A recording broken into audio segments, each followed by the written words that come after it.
Welcome back to the channel, everybody, and welcome to the first lesser-known Lost Media Supercut. This Supercut features lesser-known Lost Media episodes 1 through 5 with all the intros, outros, and ad reels cut out. This episode is one of 6 of our New Year's Eve marathon, so after this one finishes, Volume 2 will be coming out shortly. These Supercuts will cover episodes 1 through 30, so with that being said, let's get started. Up first, we have The Funhouse of Dr. Freak, which is a lost Ghosts of Fear Street book by R.L. Stine, supposedly written in 1998. Now, while you probably know R.L. Stine from his Goosebumps series, he actually made a series before that called Fear Street, which you may know from the Netflix series that was based on his work. Unlike Goosebumps, Fear Street was made for an older audience. It came out in 1989, and unlike Goosebumps where like kids never died or anything like that, there was murder, gore, psychological horror, even sexual content in Fear Street. Then in 1995, when Goosebumps were already like really popular, there was a new series that was kind of more like Stine's Goosebumps books, and it was called Ghosts of Fear Street. Now, these weren't actually written by R.L. Stine, though they did have his name, they were ghost-written. This series ran until 1998 with over 30 entries, which is pretty impressive for just 3 years. And it's not really clear why they decided to end the series after that. I remember reading several of these books. I liked them just as much as Goosebumps. But here's where we find The Funhouse of Dr. Freak, which would have been the 36th book in the series, and there is no information about any books that would have come afterwards. Now, it's not entirely clear when this was supposed to come out. Varying reports say it would be in May of that year, some said August. Even the most commonly agreed on release date is November, and it was likely pushed back because near the end of its run, the book series switched publishers. Now, this is actually really weird because there are other rare books in this series that are hard to find. However, the 35th book, Horror Hotel Part 2, Ghost in the Guest Room, doesn't make any reference to it, which is kind of weird because normally in, whatever book you're reading, it would then at the very end or on the back cover would have, coming next from this series would be this one. So that begs the question, if even the 35th book doesn't reference this as being the 36th, where did that come from? Well, it actually was first mentioned that it was going to be the 32nd book in a publication about books in print, and it was in the upcoming books section. It's speculated that the first book under the new publisher, Hide and Shriek 2, was actually a last-minute addition because they wanted to, bring awareness, because actually Funhouse appears mentioned before Hide and Shriek ever did. Well, Hide and Shriek 2 ever was. So we're not exactly sure what books were supposed to come out in what order. Goodreads does have a plot synopsis, though it's not entirely sure where it comes from and if it's supposed to be believed, but it reads the following. When Joe breaks a funhouse mirror at a carnival, he releases an exact double of himself. Can he stop his evil twin before he takes over Joe's life?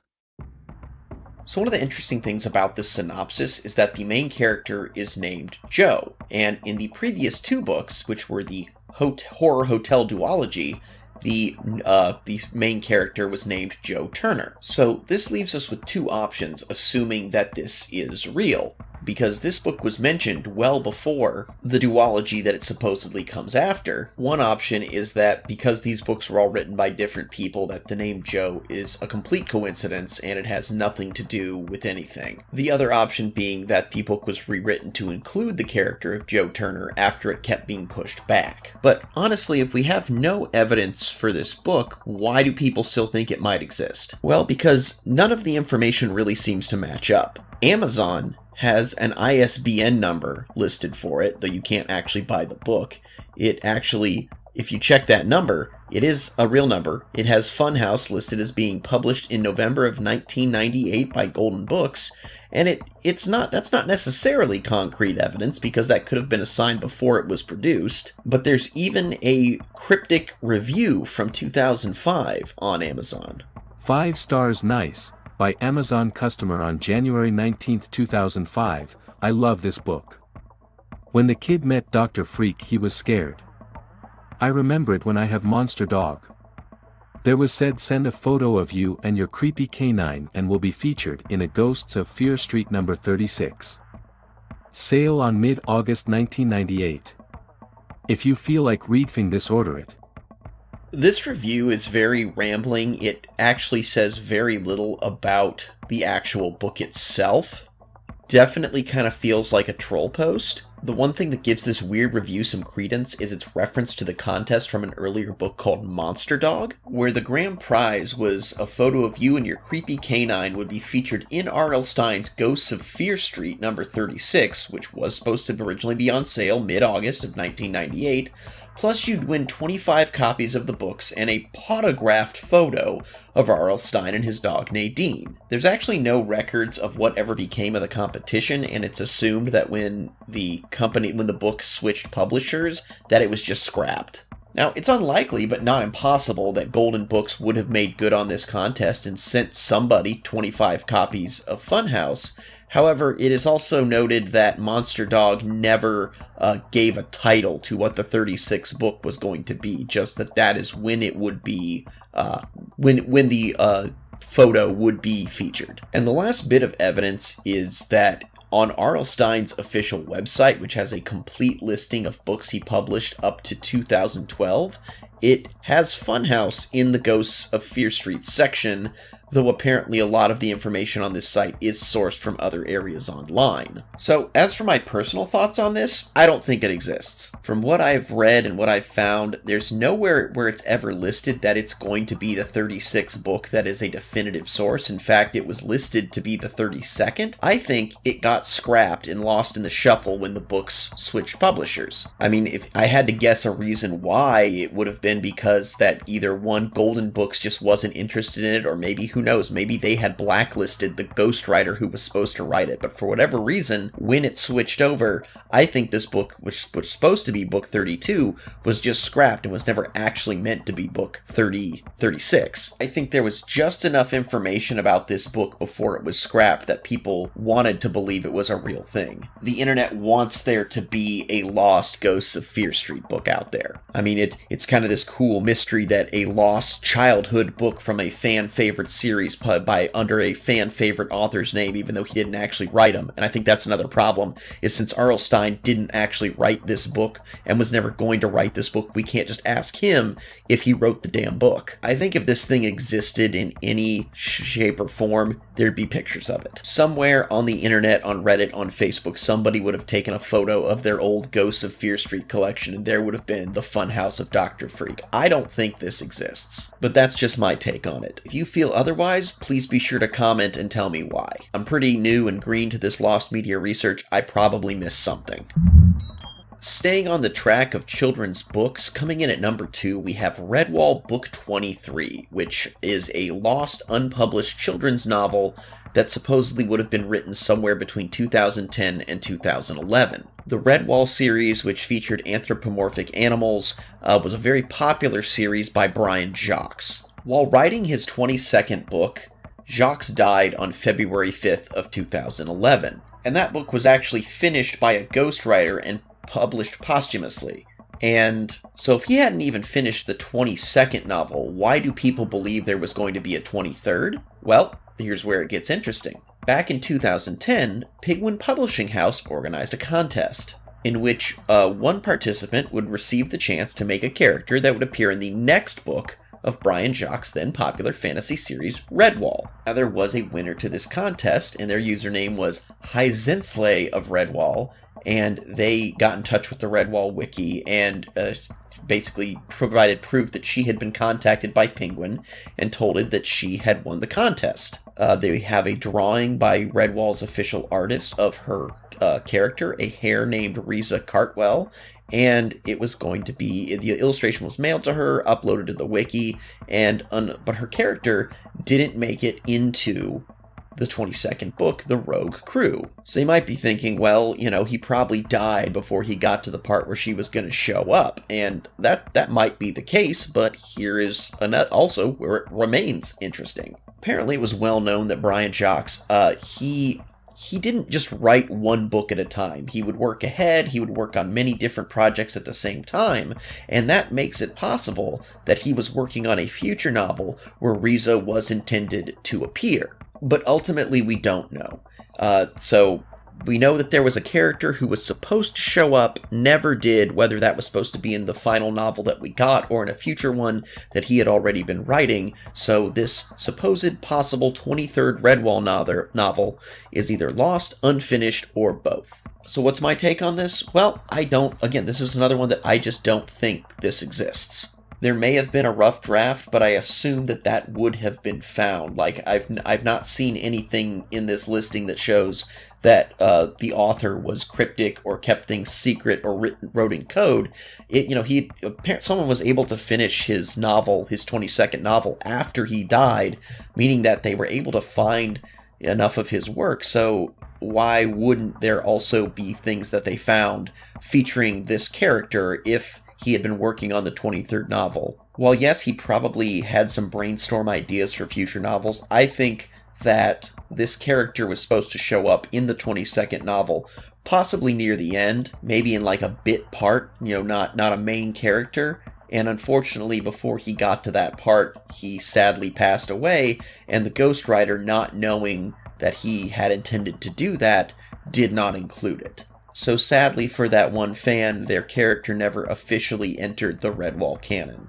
A slight correction, apparently Riza is considered official, but they are the only official Redwall character not to appear in a published Redwall novel. That is my mistake. Still sad, though. We now move from kids' books to kids' movies. Well, not necessarily kids' movies, but movies kids can enjoy. The unmuted audio from the Sirius Black death scene in Harry Potter and the Order of the Phoenix back in 2007. So this movie, of course, if you didn't know, is the 5th movie in the Harry Potter series, of course based on the books.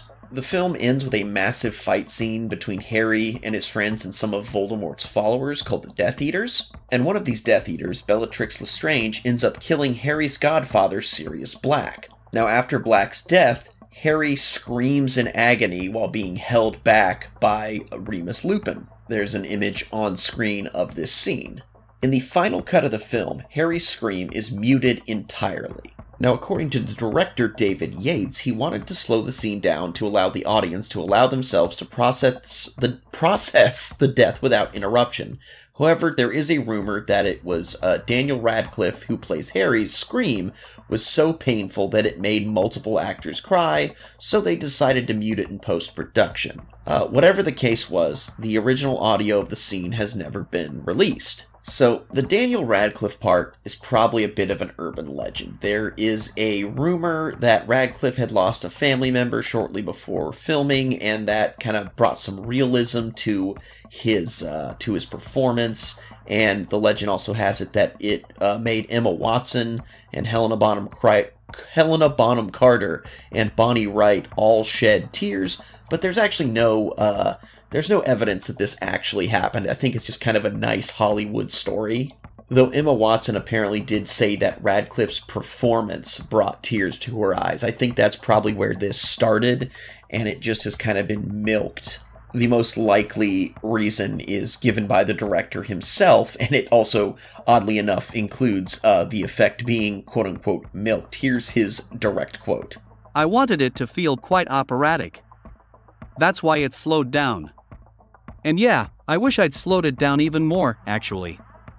In hindsight, I sort of wanted to really milk it. And I honestly think that's the true story as to why it was muted. And since it was muted in post-production, the audio probably still exists somewhere. And maybe, I know a lot of fans actually want this to be released so they can see for themselves what Radcliffe's performance was actually like. And you know what? I think maybe someday they'll get their wish. Maybe not right now. I know there's a lot of controversy going on with this series and its creator, but there might be it might be included on some like re-release bonus, whatever the heck DVDs and Blu-rays become in the next 20 years. I definitely think this one will eventually see the light of day. Next we have Super Mario Bros. For the Commodore 64. Now I know what you're thinking, a Nintendo property being released on a non-Nintendo console, get out of here. But it wouldn't actually even be the first time. They did have a port of Donkey Kong for the Atari, which also was the first appearance, of course, of Mario, but Nintendo definitely stopped doing that because a lot of these ports were not the quality of the Nintendo versions, and Nintendo is very protective of their properties. So there is a rumored version of Super Mario Bros. For the Commodore 64 home computer. So Super Mario Bros. Was released in North America and Japan all the way back in 1985, and it was a huge smash. I mean, Mario is still synonymous with Nintendo, and this is where he started. Sort of. Donkey Kong originally, but this is where he was Super Mario. There was a rumor that a company named Orpheus was working on a port for the Commodore 64 in 1986, but there's a good chance that Nintendo denied the license. I mean, after seeing what happened with porting Donkey Kong over to the Atari, I'm not surprised. And actually, the first mention of this port comes all the way in 2005 from the website lemon64.com, where a user mentioned on a thread having played a disc copy of Super Mario Bros. On the Commodore 64 sometime between 1986 and 1987. Someone responded that it might have been the unreleased Orpheus version, but they didn't explain further. Nothing really happened with this story until 2012 when an article about it was submitted to GamesThatWeren't.com, but it added that it was canceled due to Nintendo denying the license, and the page noted the possibility that it may never have been completed or even started in the first place. Now, both of the thread and the article state that this would have been an official port, not like a hacked version or, something that was unofficial or edited to include Mario sprites, but nobody knows anything more about it. So I would say on this one, probably not real. And if it was real, it was probably a bootleg. Personally, I just can't imagine that if this existed, that there wouldn't be Mario fans out there who not only know about it, but have definitely obtained a copy of it. So I don't think this one exists. I think if it did at all, somebody had a bootleg floppy of Mario Bros. That somebody programmed for the Commodore, but it was never official. And if that's the case, it's most definitely lost. So for our final not safe for work entry today, we're going to talk about the 1938 Popeye and Betty Boop sex tape. So a lot of you have probably heard about the supposedly lost and unconfirmed unofficial Mickey Minnie cartoon where Mickey and Minnie were drawn having sex that was presented at Walt Disney's birthday party, and as the story goes, he pretended to like it, asked who made it. When it was revealed, he fired the animators and had the tapes destroyed. That's a pretty common, well-known lost media story. But what if I told you that there were two very popular characters from another studio that not only were drawn in a similar fashion, but that it was done by their creator as part of a thank you party for his staff? So Popeye started out as a comic strip character, but was later turned into a cartoon by Fleischer Studios. These were made and created from 1933 to 1957,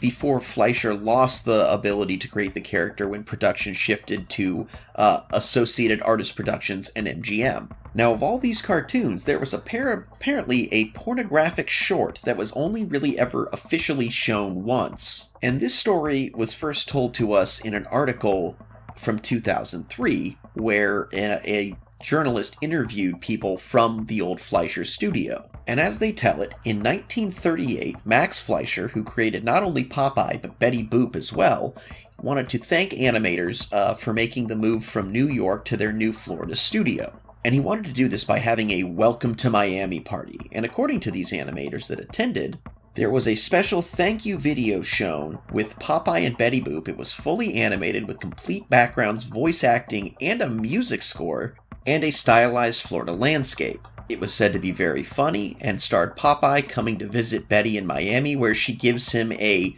extremely warm welcome. And one of the scenes included Popeye wearing, losing energy during the act and needing to eat some of his trademark spinach to finish the job, so to speak. It was then said that after the party, the film was locked in a safe at Fleischer Studios in Florida and never publicly shown again, but only being shown to special guests of Fleischer himself. And apparently that's where it stayed until 1942, when the Fleischer brothers were kicked out of their studio, and ultimately the reel vanished. Since the article, though, in 2003, interest was renewed in potentially finding this, and some users on the Toon Zone forum, where this was first kind of revealed, have said that they have seen the short in animated pornography tapes in the 1980s, I guess, maybe like on a compilation.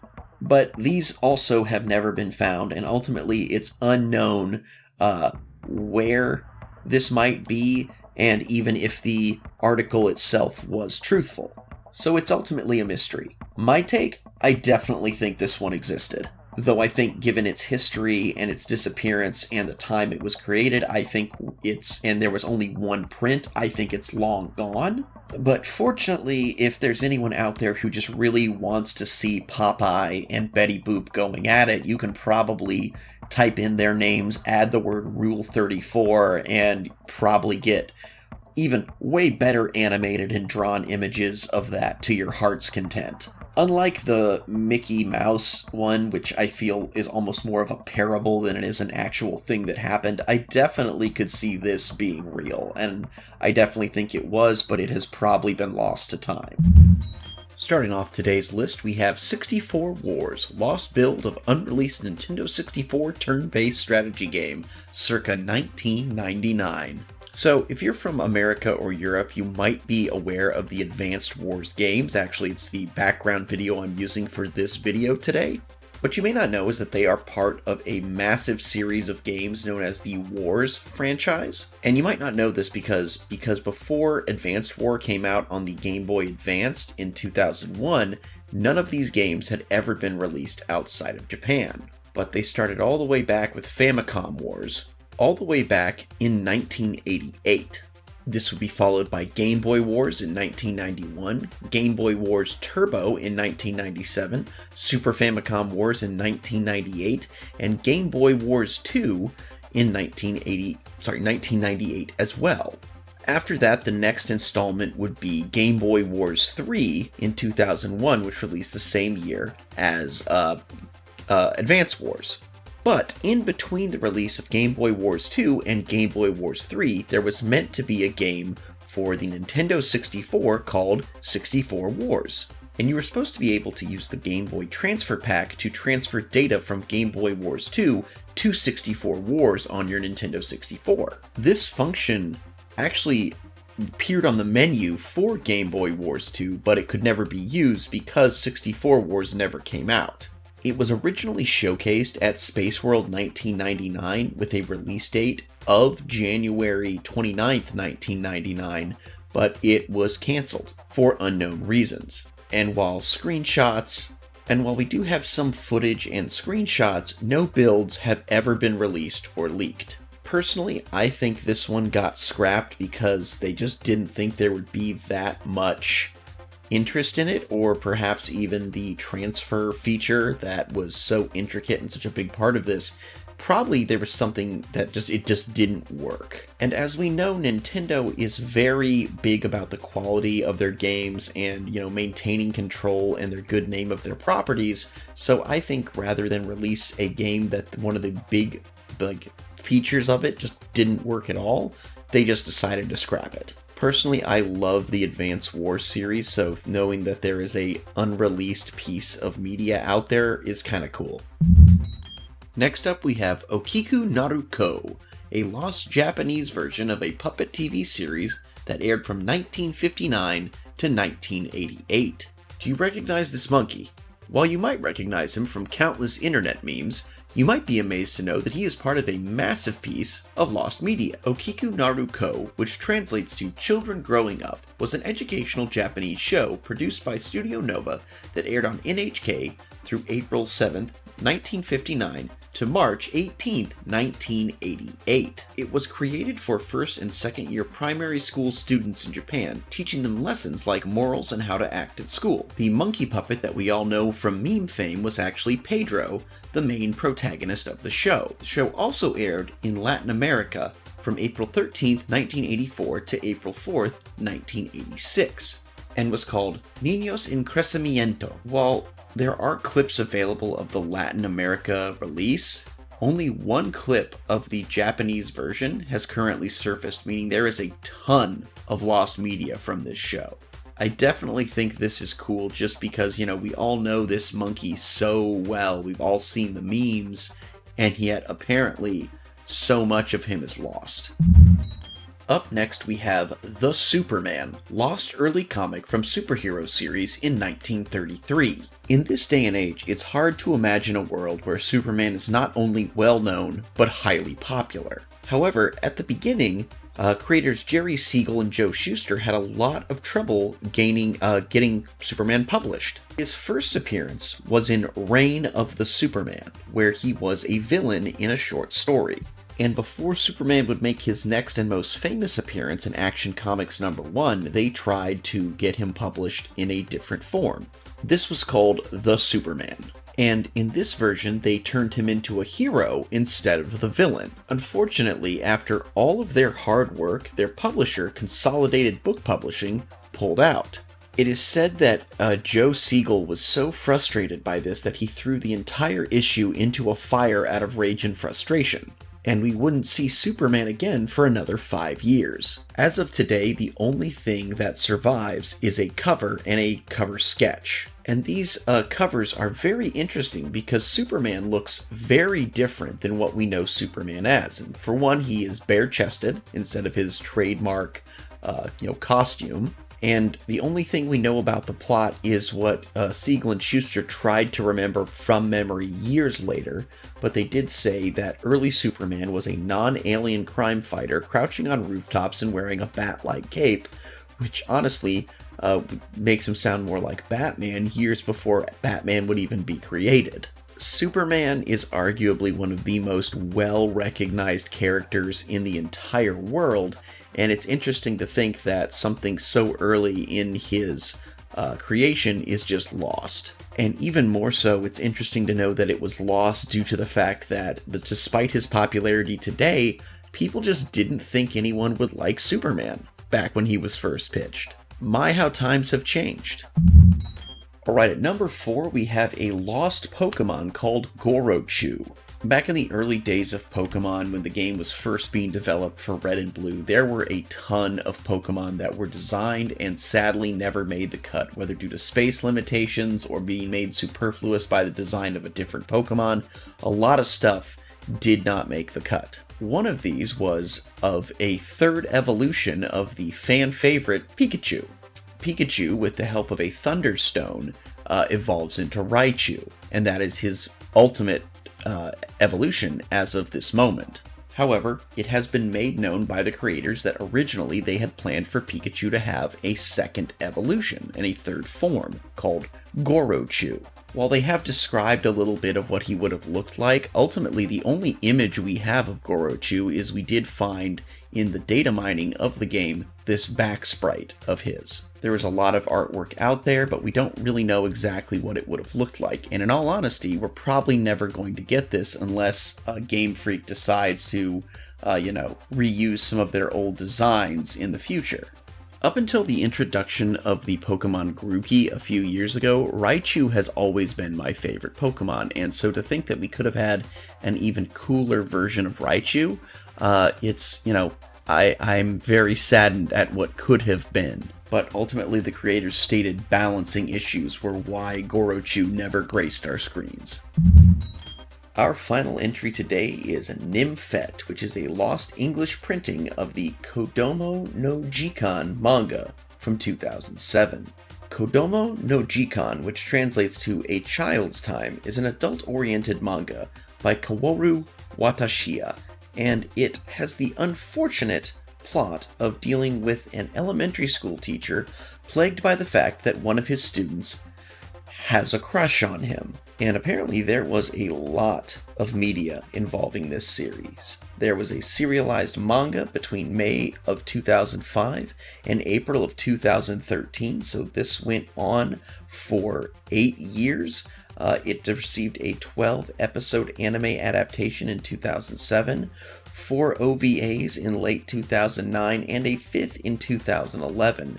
And, yeah, but its subject matter is just kind of icky, and it has received a lot of criticism and controversy for that content, which many people outside of Japan have called, we're going to say, rhymes with schmedophilic. So in 2006, Seven Seas Entertainment announced that they were going to license the manga for a English translation, and that it would be coming out in December of that year, but it was delayed for unknown reasons until 2007. Then, on May 29th of 2007, Seven Seas Entertainment had an official press release that came that basically stated that they were dealing with backlash over the series' controversial nature, and they were kind of stuck on what to do, and they delayed the series until they could have a dialogue with large book chains and other vendors about whether or not they'd be allowed to, distribute the series. But one day later, the president of Seven Seas, Jason DeAngelis, said that it's not appropriate for Seven Seas to publish Nymphet. He then went on to say that the primary reason for canceling the publication was due to his recent realization that later volumes in the series could not be considered appropriate for US market for any reasonable standard. On his own personal blog, he even stated his disgust in that there is a scene where the male protagonist gets an erection after his student rubs up against him, which is fucking sick, alright? This is an elementary school teacher. So this media just doesn't exist, right? Wrong. It has been confirmed that a limited number of copies of the first volume were printed before the cancellation, and Amazon now has it listed as out of print, limited availability. So somewhere floating around is this super pervy, awful manga translated into English. As far as I'm concerned, this one can stay lost.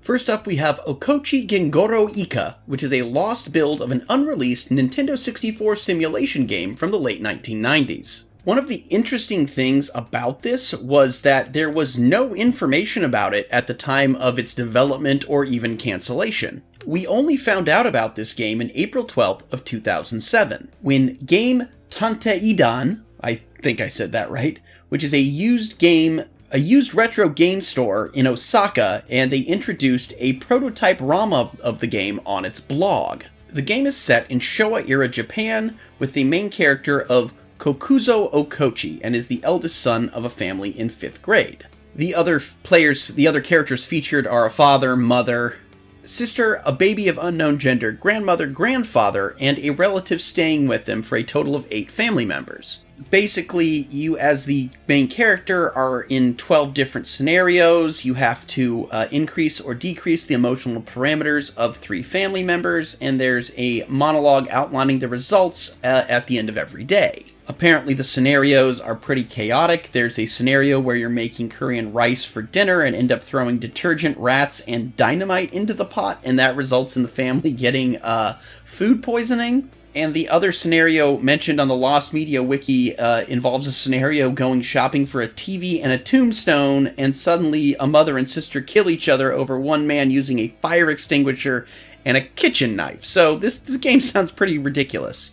The publisher is not known, but the developer is Hiroshi Ogino, who is the main programmer of the racing game Gale Racer for the Sega Saturn, and mentioned that the development team was almost identical to the one of Gale Racer, so in all likelihood, System Sacom probably developed this game. It is unknown why this game was canceled, but then again, they also never really announced it to begin with, so it was probably someone's pet project, and it just never came to fruition. While the prototype ROM was in a cartridge for the N64, it has been stated that it was meant to be for the 64 disk drive, so it probably happened that the game changed formats somewhere in development, and since the disk drive really really was kind of a failure. That's probably a good reason why this game never really got released. Sounds fun, honestly. But as of 2023, the game has not surfaced online, and the ROM is likely still in the possession of Game Tataiden to this day, but they have yet to release it. I personally find this one interesting, one, because I love the zanier game ideas. Like, I remember walking into a GameStop and going, all right, what's the weirdest Japanese game you have for the PS3, I believe it was? And they gave me Akiba's Trip, which is a game where you are a vampire and fight other vampires by beating the clothes off of them in broad daylight. So, you know, it was like, yeah, no. Weird games are fun. But I also find it interesting that this game, you know, started development, got canceled, and nobody had breathed a word of it, which is so weird in the video game industry, because like in one of my previous videos, there was a game that really never, called Campfire, that was a pretty interesting concept that never, from the look of it, even got past like the conceptual, you know, concept art stage, and yet still that had a you know, a teaser trailer made for it. So the fact that there's nothing is pretty interesting. But we know the ROM still exists somewhere, it's just not accessible to the rest of us. Alright, next we have Versailles no Baro, Mototsukita Bara no Shouzo. I apologize, I probably am saying all this wrong. But it is a lost alternative final episode of an anime series in 1980. I actually read about this on the Lost Media Wiki a while ago, but then actually saw the manga itself in a Barnes & Noble just last weekend, and it reminded me of it, so I thought I'd include it here. So that title that I probably butchered translates to La Rose de Versailles, or in English, The Rose of Versailles. And it's an anime series that was adapted from a manga, and it is about the kind of last days of the French Revolution in the lives of a fictionalized Marie Antoinette and a royal guard that was bestowed to her. So the series lasted for 40 episodes, but there was a time in Japan when in multiple regions the series had been canceled to air on its 23rd episode due to conflicts in the schedules of multiple broadcasters. So to give people in these regions a final episode when they weren't going to get it, they made an original episode entitled Mototsukita Bara no Shoujo, or Portrait of a Burning Rose, was made, and it aired once in these regions in order to conclude the story of the series, and was never broadcast again, nor was put in any home media release of the series. Which is insane. You know, they made a completely original episode just because they were gonna have to cancel this for certain regions because of scheduling conflicts. Like, not even because of like low ratings or something like that, but they just were like, well, we're not going to show it anymore. Let's make a whole standalone episode. Which is honestly kind of nuts by today's standards, but I think even by then that was pretty insane. But we have no recordings that we know of this. There have been resurfaced broadcasting schedules, and only testimonies and claims from the people who had seen it on its one-time broadcast are proof of its existence, and it's considered by many fans of the show as a phantom episode. So this phantom episode apparently originally aired on March 26th in 1980, which is almost 8 years to the day before I was born. And it was basically written and drawn by a small team not involved whatsoever with the actual staff, and it was a very shortened rundown of the remaining latter half of the series that had yet to be adapted, because remember, this was the 23rd, this was, technically a 24th episode out of a 40-episode series, so they'd only gotten through about half the story. And this team had to make, in apparently just a 1 week, had to make this episode that summed up the rest of this series. And while it was apparently originally thought that they probably just traced some old drawings and that the voice acting was the only quote-unquote new thing, this has been supposedly disproven by people who watched rare old recordings and said it was mostly new stuff. Though sadly, as these recordings are not available, we kinda just have to take their word for it. So in all likelihood, there are people who have recordings of this somewhere, but it's never been rebroadcast other than it was only shown the one time, never rebroadcast. It's not been on any home media releases of the rest of the series, and it was only shown in certain prefectures. So it's probably out there somewhere. It's probably not been lost to time. We just don't have access to it. But again, the idea that they made this episode because they're like, well, we're cutting the series short in these areas, so, the rest of y'all get to see the series as intended, but the rest of you guys get this, and that's just kind of an interesting little thing that I just could never see that happening today. Up next, we have Champions, which is a lost build of canceled PC/Amiga superhero role-playing action game between 1991 and 1993. This canceled superhero game was originally developed by Konami, and then they later handed that over to GameTech. What we know of the game is there would have been 24 different missions, having the player face equally powered supervillains or common thugs as base enemies, and there were different ways to accomplish each scenario, which added some replay value. It supposedly would have been reminiscent of the Teenage Mutant Ninja Turtles side-scrollers, which were also published by Konami, and personally are some of my favorite arcade games of all time, so I feel like my love of superheroes and that style of game meant I would have loved this game. This game was originally supposed to come out in 1991 in September when Konami was handling it, and then it got pushed back to April of 1993 when GameTech took over. However, the development dragged on to the point where the graphics were considered outdated, and the programming team just decided to scrap the project instead of starting from scratch. So why are we talking about some canceled, outdated hero game? Well, that's where it comes in, is it actually still had a legacy in the Hero Maker program, later known as Hero Machine, which was based on the character customization segment of the original project.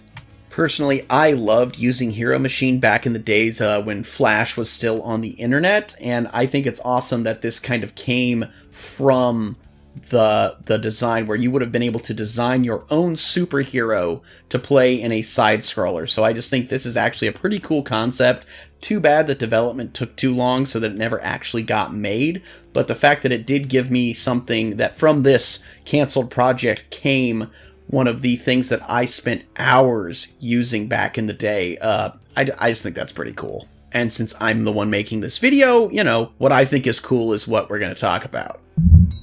At number 4, we have Adventures in Wonderland, specifically the episode White Rabbits Can't Jump, which is a lost, unaired episode from the musical television series on the Disney Channel in 1993. So I used to watch Adventures in Wonderland back in the day, which was a show that ran from 1992 to 1995, and it was a live-action TV show loosely based on Lewis Carroll's novels Alice's Adventures in Wonderland and Through the Looking Glass, where basically Alice travels to Wonderland through a magic mirror, but instead of all the conflict that you see in the actual book, she's friends with all of them and they have fun, kid-friendly adventures. Basically, like a lot of kids' shows of the time, Alice in the real world would face some kind of problem, and then she'd go to Wonderland where there'd be a situation that was similar, and it helped her figure out how to solve her problem. There were a lot of these, moral lesson shows in the 90s. Now, for a long time, there were 25 episodes of Adventures in Wonderland that were considered lost media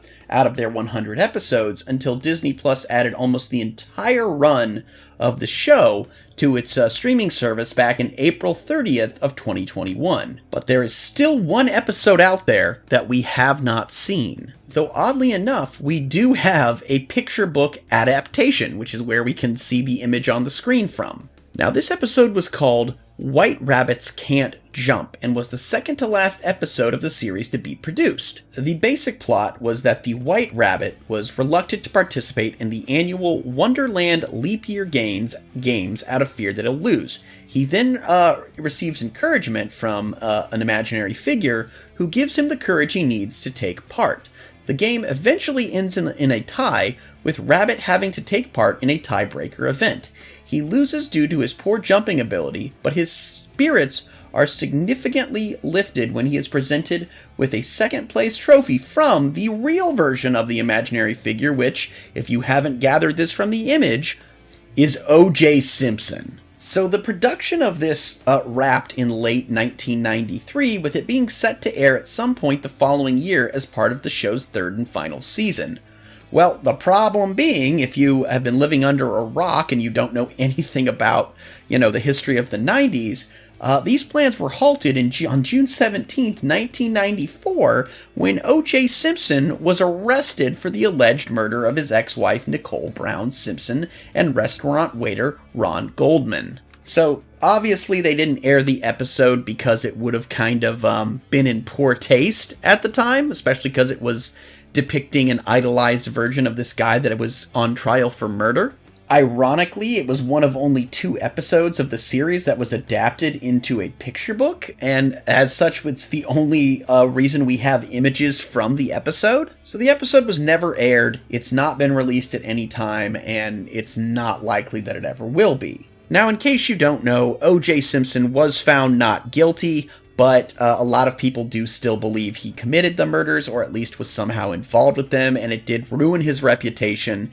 And if you think cancel culture is something that we've only created in the past couple of years, know that it was already going strong back in the 90s. Now, as a young child in the 90s, I had never heard of O.J. Simpson until the trial started. I had no idea he was a football player. I had no idea that he was basically like a huge, TV personality, media personality, celebrity after retiring. I knew nothing about him, and it was only later on that I realized what a big deal OJ had been up until he was accused of murder. And cancel culture was definitely a thing. He was a big deal, and then that's, all anybody really remembers him for anymore, is that he basically was canceled because people think he killed his ex-wife. At number 5, we have The Exceptions, Episode 6, which is a partially found August Ames pornographic video circa 2017. So today's Not Safe for Work entry is not safe for work not only because it is a missing piece of pornography, but also sort of for the reason it's missing. Now, a little bit of backstory about the video itself. The Exceptions Episode 6 is a pornographic video produced by Brazzers, and it was starring Aaliyah Hadid, August Ames, Callie Carter, Monique Alexander, and Johnny Sins, and was the final installment of the Brazzers Exceptions online pornographic series. Also, it is August Ames' last known Brazzers video. We do have some production photos, which of course I will not be showing on here for obvious reasons, but also we do have a possible description of the scene. And I'm just going to say that if you're listening to this not on headphones, please be aware there is going to be language that you should probably put headphones on. The description is as follows. Good slut Bailey and her new friend Johnny are on the run from evil sluts Monique and August. After a thrilling car chase, the evil sluts have them trapped in an abandoned warehouse. Good slut Luna shows up to save Bailey, but the rescue mission turns into a competitive 4-girl orgy that leaves Bailey wondering if she'd have more fun on the evil side. So, a pretty standard, porno with a plot, so to speak. So why is it missing? Well, it was set to come out on December 7th of 2017, but 2 days prior, August Ames was found in a park in California, having unalived herself by hanging. The reason most commonly attributed with her decision to do this comes from the fact that she made a rather controversial tweet 2 days prior. She was set to star in another pornographic scene, but withdrew when she found out that her co-star was a man who had appeared in gay pornography. And on the 3rd, she wrote the following in a tweet. Whichever lady performer is replacing me tomorrow for @EroticaX News, you're shooting with a guy who has shot gay porn. Just to let you know, BS is all I can say. Do agents really not care who they're representing?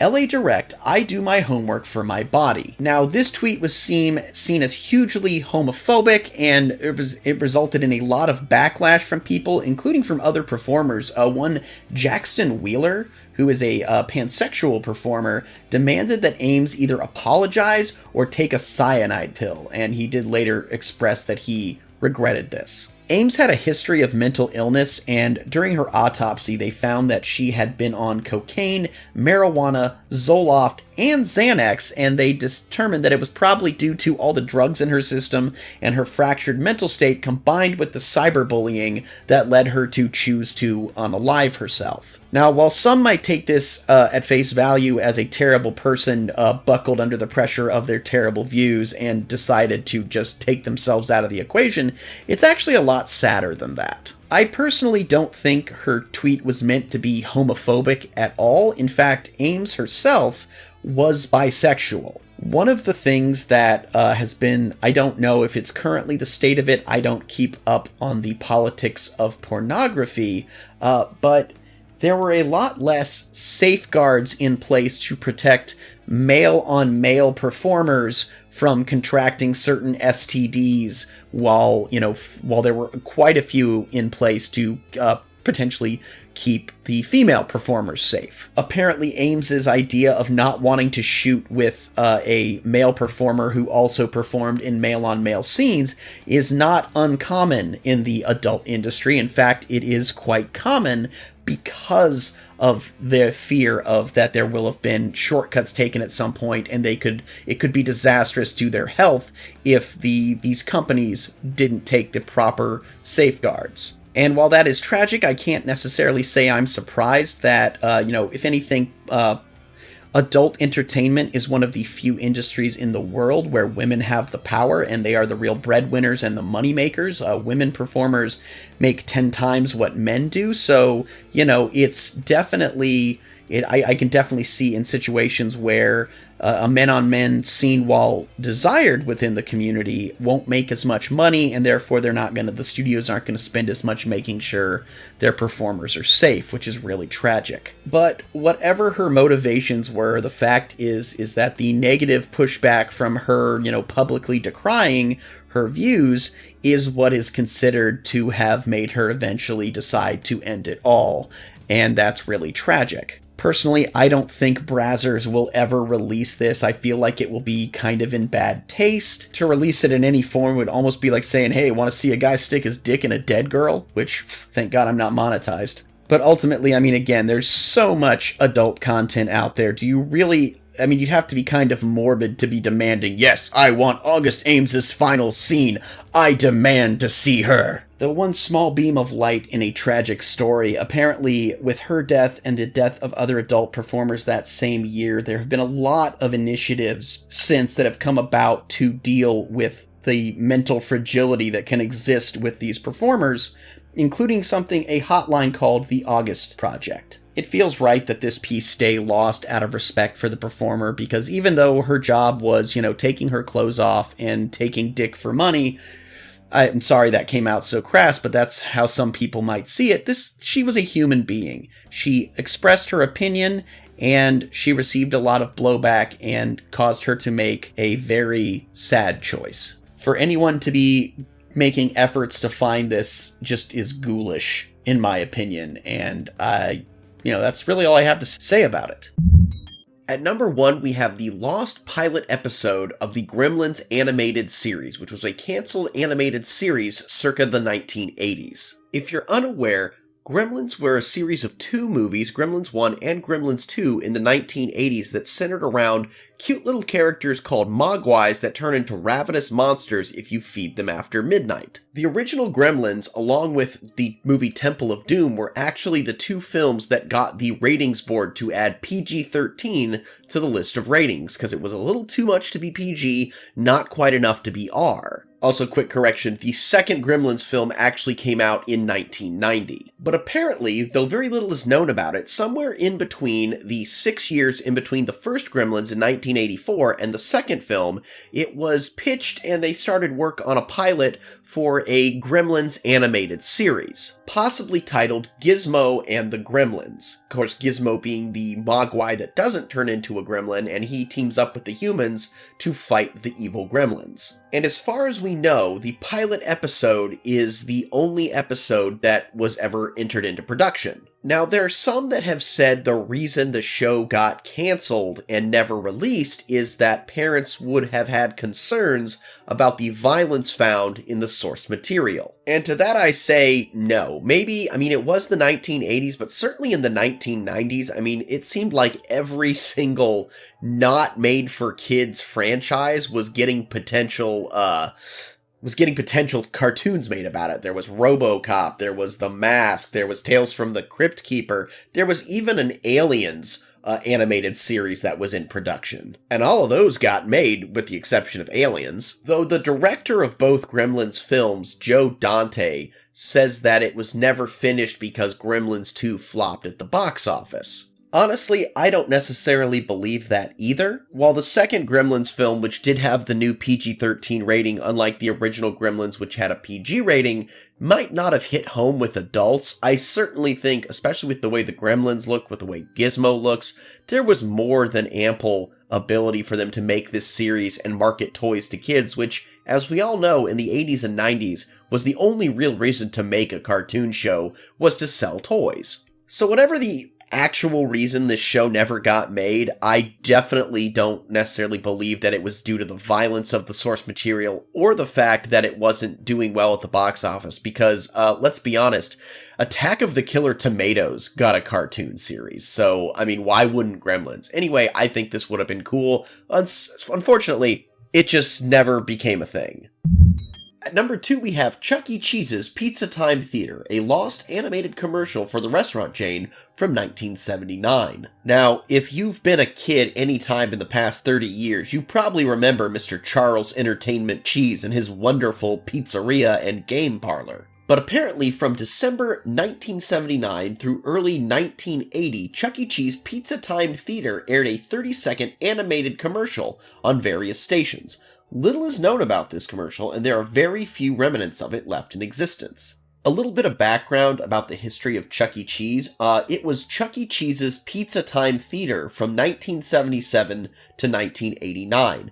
And when this commercial would have aired, would have been in, of course, 1979 and 1980, which was 4 years before the original owners filed for bankruptcy in 1984, and then it was acquired in 1985 by the Brock Hotel Corporation, which is the parent company of what everyone else typically sees as a Chuck E. Cheese knockoff, the Showbiz Pizza place. And after Showbiz acquired Chuck E. Cheese's, they eventually just rebranded everything as Chuck E. Cheese's and ditched the old Rockafire Explosion. Although technically Showbiz Pizza, if you really want to look at it, was a knockoff of Chuck E. Cheese, as the person who originally designed Chuck E. Cheese for the Atari Corporation later left the company and founded Showbiz Pizza. So ultimately, I mean, the same guy created both, and then later, they both came back together, so I don't know. That's not really what this video is about, but the history of Chuck E. Cheese is pretty interesting. But that all is just to say that one of the reasons this might be lost is that the people who made this commercial have long since had nothing to do with the company, and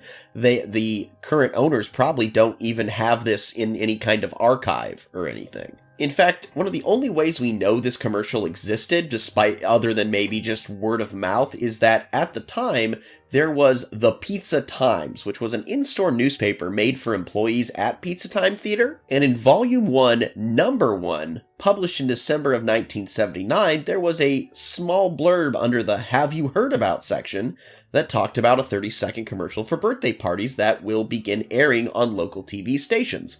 Now, this likely would mean California, as at the time, that is where most of the Pizza Time theaters were located. Also, in 1979, there was a brochure that they gave out to people who would potentially, be a franchisee of Pizza Time Theater, and it mentioned that 30 to 60-second TV ads were part of the advertising package.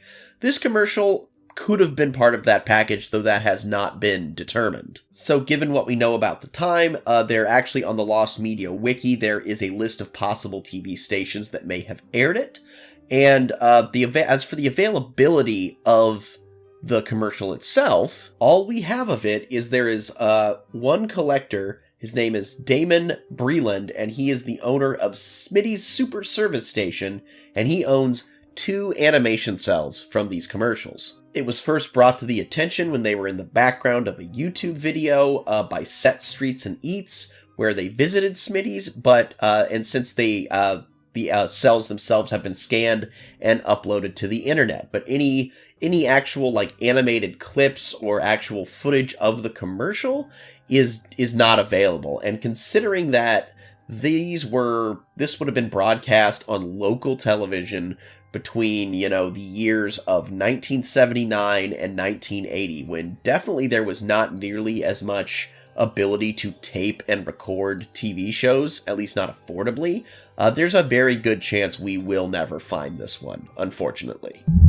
At number 3, we have City of Heroes 2, an unreleased massive multiplayer online video game from the 2010s. So, the original City of Heroes game came out in 2004, and this version of the game would receive updates into 2012. And at the time of its cancellation, City of Heroes 2 was already in development. It was meant to be a true successor to the original version, and it's unknown exactly what it would entail, but it's likely that it would be a major leap from the original, similar to how the NCSoft game Guild Wars 2 had advanced from the original Guild Wars game. Unfortunately, when City of Heroes was shut down by NCSoft on November 30th of 2012, Paragon Studios closed down. And at this time, there had been no announcement of a sequel, so the general public had no idea that City of Heroes 2 had even been planned for nearly 6 years prior to the original game shutting down. And apparently, when Paragon initially pitched this to NCSoft, which is based in South Korea, they weren't all that interested. They wanted something with a much bigger grind to it, something like in the Lineage series. And Paragon really didn't know how to tell them that that's not what a US audience was really looking for. Also, originally there were meant to be South Korean servers for City of Heroes, but they ended up, that didn't happen, so I feel like NCSoft really didn't see the value of this, outside. They're a South Korean company, there wasn't apparently a ton of South Korean interest in this game, even though it was hugely popular in America. I mean, we do this too in the US, where we don't necessarily accurately factor in foreign markets in things. But really, the only way we know about City of Heroes 2 is that there was a PowerPoint presentation that leaked onto the internet in 2019. And this PowerPoint was actually a 2008 pitch for City of Heroes 2, which was they had it set to release in 2012.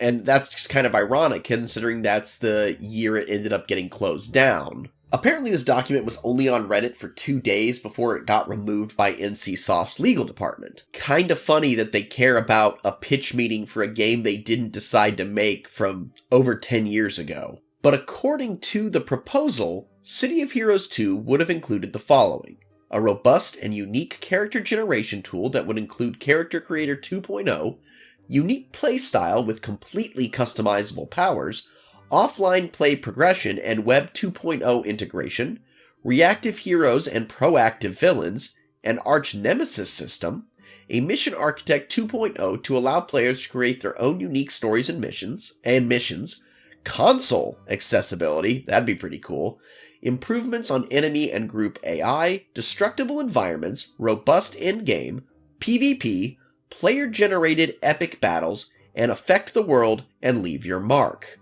And again, due to NCSoft's notorious mistreatment of City of Heroes, having shut it down because it wasn't popular in Asia, their refusal to sell their IP out of pride, and just other factors, it's unlikely we'll ever see City of Heroes 2 or anything related to the series will ever be made, because NCSoft allegedly is still kind of butthurt that people are mad at them for not actively, utilizing their property. Which is really sad, because I loved City of Heroes. All of my friends liked playing World of Warcraft. I was a City of Heroes guy. I had Captain Fancy. I had, honestly, that's the only one I remember, but Captain Fancy was the shit, alright? I miss City of Heroes, and I'm sad that we never got City of Heroes 2. Now, coming in at number 4, we have what is honestly my most annoying, to me at least, piece of lost video game media, and that is The Simpsons Hit and Run 2, Lost Builds of Cancelled Action-Adventure Game Sequel circa 2007. Now, I have made no attempt to hide my love of The Simpsons as a franchise. It is absolutely my most favoritist TV show of all time. And Simpsons Hit and Run is not only the best Simpsons game ever made, it is the best GTA clone ever made, it is one of the best video games ever made. Hands down, Simpsons Hit and Run is amazing. And if someone were to make a sequel, especially now with modern console capabilities, it would be I would play that game all day. My channel will become pure nothing but videos of me playing this game. And Simpsons Hit and Run sold like gangbusters. So why did we not get a sequel? Why have they not just re-released it for a modern audience? Why have they not done a remaster? Well, here's why. Vivendi Universal was making a sequel because this game was a critical and commercial success. But it was canceled because everybody's least favorite publisher, EA Games, Electronic Arts, ended up winning the license to the Simpsons games. They got the rights to make a tie-in to the upcoming Simpsons movie. They called it The Simpsons Game, and it was okay. And because they had the rights to also produce future games, the project to make Simpsons Hit and Run 2 was canceled. And since EA took over the license, they have made, after the Simpsons game, the only thing they've made since are mobile games. Their most recent one being Simpsons Tapped Out, which was made in 2012. And while yes, they're still updating that one, they've not done anything with this franchise like they could be. Apparently at the time of development, there were some prototype builds of Hit and Run 2 available, but those have never surfaced online. I say, take the license away from EA Games, and while Vivendi Universal no longer exists as it was now part of Activision Blizzard, if anybody from the original back 2003 games still works for them, put them back on a new project. Let's get Hit and Run 2 made. Let's make it awesome. I want my new Hit and Run game. And shame on you, EA, for doing so little with my beloved franchise. Well, excuse me for having enormous flaws that I don't work on! And at number 5, we have Institut für Sexualwissenschaft, or the Institute for Sexual Research. Partially found library content from 1933 and earlier. The Institute for Sex Research was a privately owned scientific sexual studies institute in Berlin and was founded and led by Magnus Hirschfeld. It was established in 1919, and the institute provided one of the earliest such libraries into sexual research in the world, housing over 20,000 volumes. The institute was also linked to the Hirschfeld's Scientific Humanitarian Committee, which was founded in 1897, and that was the world's first known LGBT rights organization. And the library featured some of the world's earliest research into transgender people. The institute also ran counseling and medical consultations, which attracted people from all over Europe. Unfortunately, this period of relative tolerance in the Weimar Republic-era Germany wouldn't last for, because there was a guy with a really bad mustache who decided that anybody that didn't look a certain way and act a certain way was really bad, and his party came to power. They killed a ton of people, and the entire world was launched into war. When this party came to power, in 1933, it launched a purge of gay clubs and activist groups in Berlin, and on the 6th of May, 1933, the institute was raided by the Nazi-affiliated German Student Union, and days later, the contents of the institute's library and archive were publicly burned as part of their first ever mass public book burning, and thousands of documents and photographs were lost. Now, you might be thinking, oh, but surely this institute was brought back up after the war, right? Well, unfortunately not. After the war, the West German courts ruled that the attack and destruction by the Nazis of this institute was legal, and they even retained some of those amendments that party had put in to the legal code that further persecuted homosexuality. There was no restitution made for the damage, and a new institute with the same name was not reestablished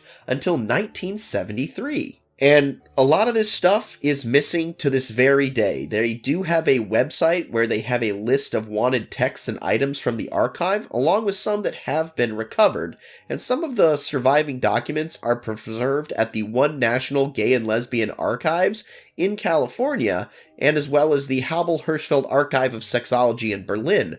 But there is a lot that is just gone. It could be that their institute was the one place where there was even a copy. I mean, they were looking at really, really ahead of their time ideas, and it's just really sad that this the Nazi party did so many bad things, but the fact that they set back gay and lesbian and just LGBTQ plus rights by decades. I mean, who knows what their research and what their volumes even fully talked about. I mean, clearly they didn't demonize people in the LGBTQ community, one, based on what kind of an organization they were, and two, if that had been what they had determined, then the Nazis wouldn't have thought this needed to be burned. So clearly, who knows what information they had that could have been used to help people be accepted in this world that is just gone forever because one man was mad he didn't get into art school.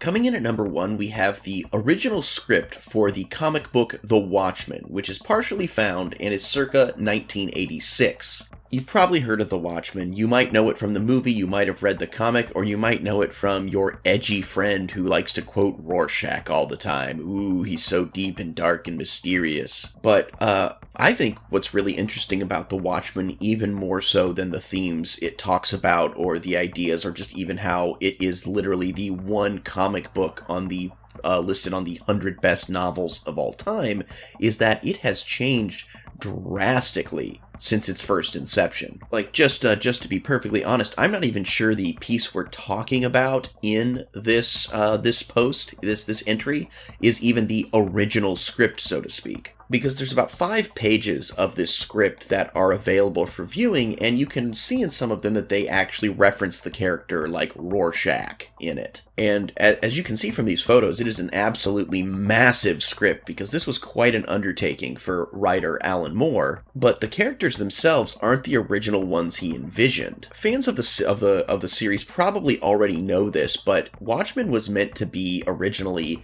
a way for DC Comics to bring in characters they had just purchased from Charlton Comics. And just due to the content of the story, they decided to make it a completely new story, as many of these newly bought characters would be more or less unusable by the end of the story, and that's not what DC wanted, but they liked the idea. So there might be an even earlier script out there that we don't even know is missing, where like Night Owl is in fact Blue Beetle, or the comedian is Peacemaker. But whether that's true or not, this original script is absolutely massive, because you can see just from the few images we have of it, but the full script has never been released to the public. And honestly, that's too bad, because you can definitely see in these little excerpts that there's a lot of, author notes and things. It's more than just, let's read through the script. This is really interesting. But for whatever reason, we don't have access to it. So maybe someday we will, but we don't right now. At number 2, we have a partially found song of unknown origin and title that is just collectively known as either Everyone Knows That or Ulterior Motives. So let's take a quick second to listen to this song, or at least the only part of this song we have.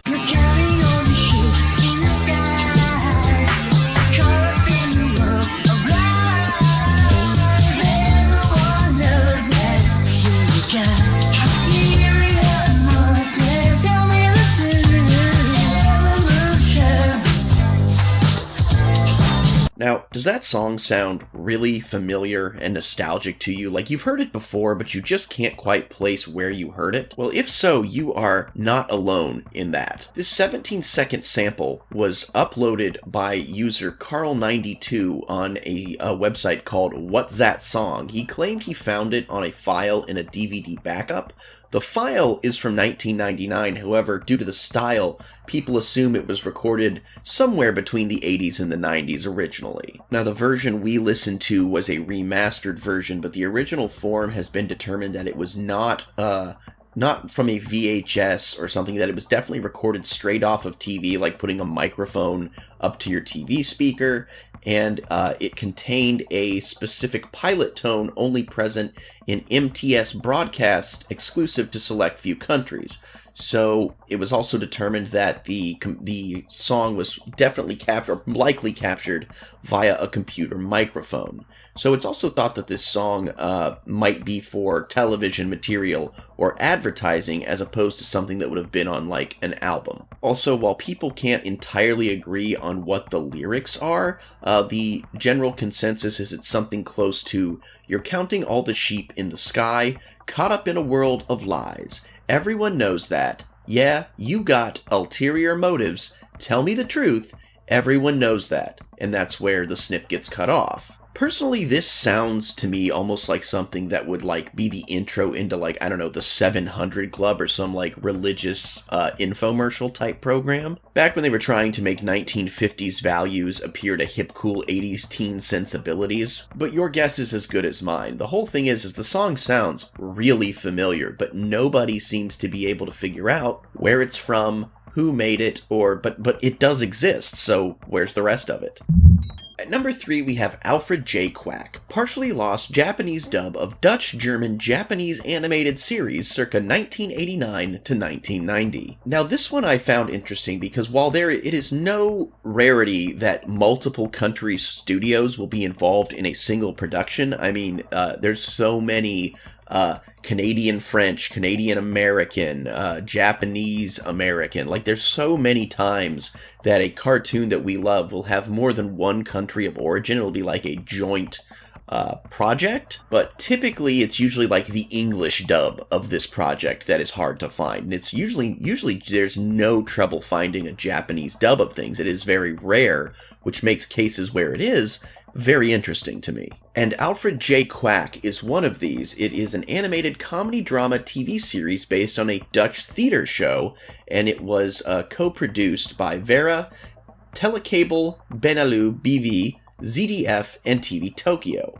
The show was released in 1989 and consists of 52 episodes, which isn't bad for a show that was only around 1 year. So the animation was actually all done in Japan, but the Japanese dub is incredibly rare. The only Japanese home media that was ever released of this was a music CD with the show's theme song, and this made the Japanese dub more difficult to find than the European version of the show. As far as I know, this was never released in English, so there's no English dub to be found. But there were several European countries where DVDs and VHSs were released, and it was always dubbed in wherever it was being released. Those are actually very, very common. Apparently, once upon a time, all 52 episodes had been ripped from their Japanese TV release and uploaded to YouTube, but they've been taken down, likely due to copyright claims, and someone claimed to have 32 out of the 52 in a Japanese dub. The biggest idea here, the most likely scenario, is that people probably have this series in its entirety in private collections that they taped off of TV, but due to copyright law, they are unable to upload it. This is just interesting to me because it is so rare that if something is released in multiple languages, that Japanese is the one that's hard to find, especially because this is technically anime.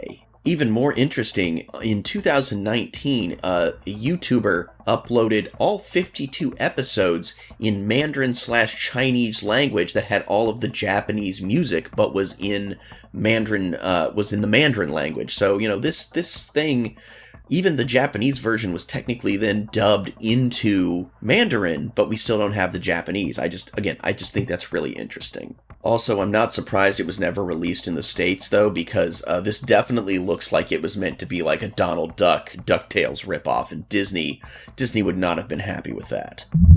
Alright, at number 4, we have Nightwing number 30, which is a partially found, unreleased comic from 2011. Now, like most fans of comic book superheroes, I have a certain love for Batman and the extended Bat family. If you know anything about Batman, you know that the very first Robin, Dick Grayson, eventually went on to become the hero Nightwing. Nightwing has had a number of solo series over the years, my favorite being one that I'm still trying to figure out which issue it was of which series, but after Dick Grayson spends the night with Barbara Gordon, this is after she was paralyzed by the Joker in The Killing Joke, the next morning as she's still in bed and he's getting dressed, she goes, "Wow, I don't know what you did to me, but I can't feel my legs." And he's like, "Oh, that's not funny." And she's like, "Yeah, it's a little funny." But, all tangents aside, Nightwing is a very popular character. So the Nightwing comic book in question technically started in 2011 as a series, but the missing comic is from 2014.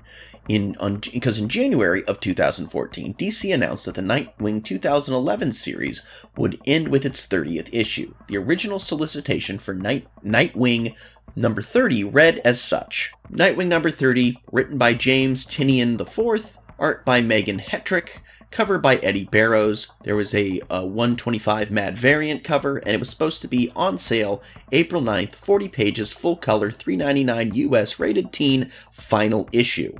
Retailers, this issue will ship with 2 covers. Please see the order form for more information. The Bat family is forced to face the brutal aftermath of Forever Evil, but after everything they've been through, can they stand together? But then the comic got delayed for a month. This original plan was scrapped in favor of an issue that would better lead into the upcoming Grayson series. They replaced James Tynion, and with the upcoming writers for Grayson, Tim Seeley and Tom King.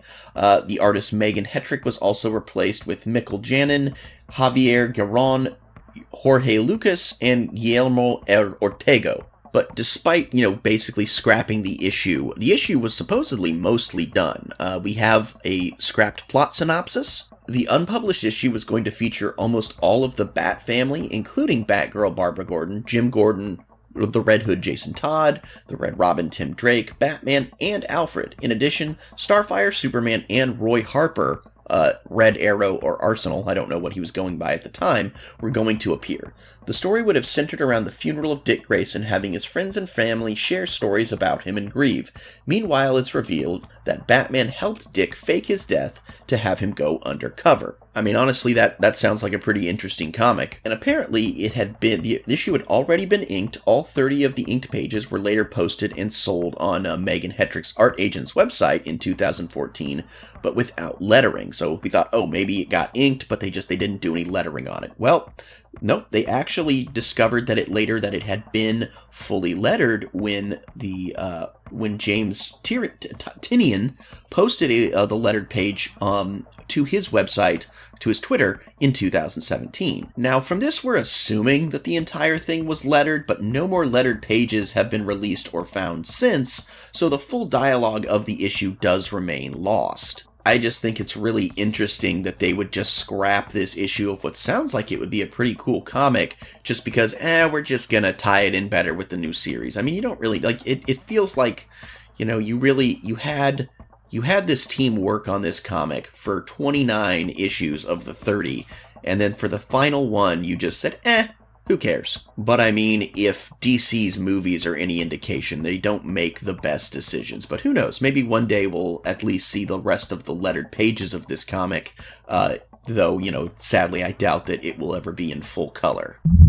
And at number 5, we have Suzumi Fune, aka Cool Ship, which is a lost 1932 Japanese pornographic animated short. This short animated film, directed by Hakusan Kimura, is widely considered to be the first piece of pornographic animation ever produced in Japan. Now, Japan is no stranger to pornographic drawings. I mean, Hokusai, who is famous for his great wave off Kanagawa print, said to be the most reproduced image of art of all time, has another print that, while maybe not as famous, is certainly infamous, called The Dream of the Fisherman's Wife, which features a Japanese woman having some fun times with a couple of octopus. And that was made all the way back in 1814.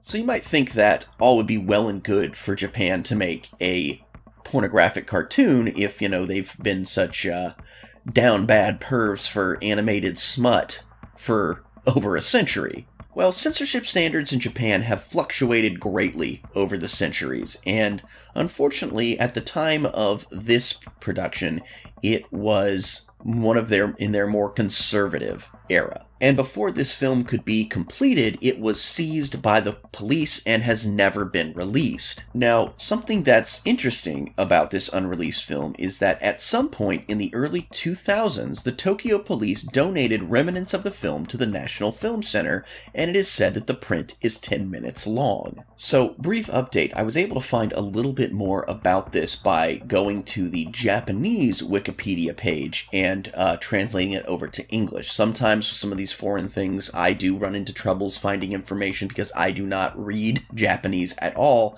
but I was able to find this, so let me expand on this a little. Supposedly the plot of this is more or less about a young woman who is lured by another man who attempts to commit a sex act on her, but she is saved when the man is spotted by a boatman and falls into the river, and then the boatman goes on to apparently have sex with the woman. Again, that was from a crude trying to piece together a not great translation, translating the Japanese Wikipedia entry into English, but that's what I took from it. And while the Lost Media Wiki states that definitively the police are the ones who donated a copy of the film, that is speculated, not known. It was secretly donated, there was no official announcement of the rediscovery, and the collection status of the work was registered in the Japanese Media Art Database, and the existence was made known to the public for the first time at that point.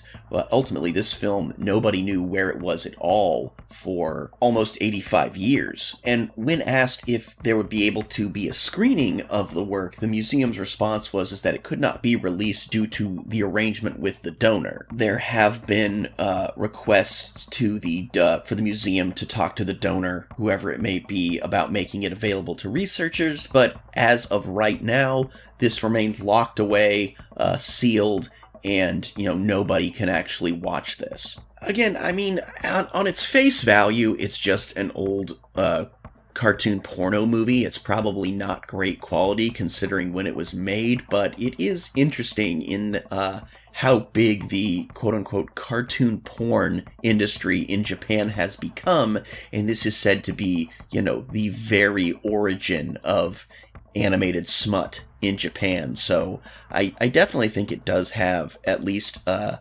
from a historical aspect, some culturally significant value, as opposed to other just, oh hey, like we talked in one of the early episodes about La Blue Girl, and it's like, alright, it's an old cartoon porno movie. I mean, do you really care if you can find it in its entirety?